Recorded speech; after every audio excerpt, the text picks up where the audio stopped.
Hoodie Guy come back here with another Kaspa video.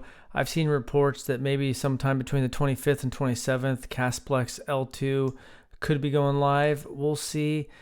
You can see Zeal shooting up, and I know a lot of people give Kasplex a lot of grief, but when you look at it, you have a lot of what Kaspa.com, all those Kasper bought, but you have all these KRC20s. So they had the beta launch that wasn't successful, but since the second launch came, things have been chugging along on KRC20s. Yeah, the excitement and general volume has not been there, but you got NFTs and KRC20s that's on L1 because of Kasplex. So we'll just have to wait and see how this L2 plays out, what that does for transaction counts on L1. You can see that there was about 575,000 transactions yesterday.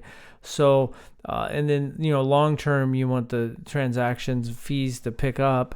But, if there's just consistently a heavy amount of transactions on L1 because of the L2s, that could just help generate more excitement, more narratives around Kaspa. You can see the fees yesterday paid were about $3,500 in Kaspa, so that needs to get up to hundreds of thousands eventually. But you can see here 550 or 544,000 addresses. That's really kind of been stagnant for a while, so it'd be nice if there's some more people flooding in, and that would be nice if that got up to 1 million. I don't know how that's going to play out. Feels like we're coming to the business end of the cycle, so things can get hot and heavy pretty quick. You can see Kaspa still number 4 in the money generated by the block rewards, behind Litecoin by about 100,000. Dogecoin, I remember Kaspa was 2. It had a pretty good sized lead over Dogecoin, but that's been a long time. And a lot of it is price appreciation. If Kaspa doubled in price, right now it was 16 cents, it'd be $600,000 a day. So, price appreciation is a big factor.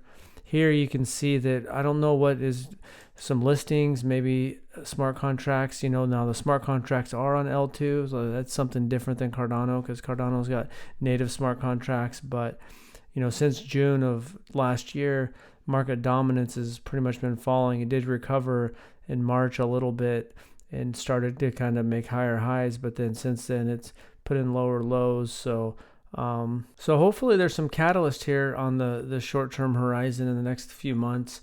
In general, as long as it can hold kind of where it's at on CoinMarketCap, it's kind of slid to the 50 spot. But if it can hold that, kind of the top 50 range, the worst case scenario is it should just kind of perform with the market.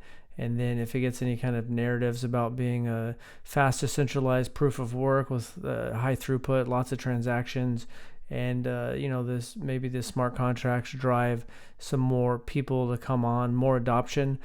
That's we just don't know how that exactly is going to play out, but that's the thesis for some potential catalysts and listings potentially. And you don't need to get them all, just something. If just a couple good ones could really help if you're looking to take profit at the end of the cycle.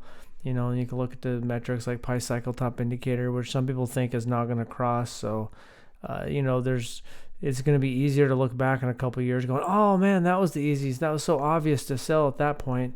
When you're in the moment, when prices start cruising up, whether that happens at the end of this month or next month, typically October and November are good for Bitcoin. So we're looking pretty good with the possible another rate cut coming next month. So we just got to wait and see how it shakes out. So that's all I got. Thanks for watching and have a good day.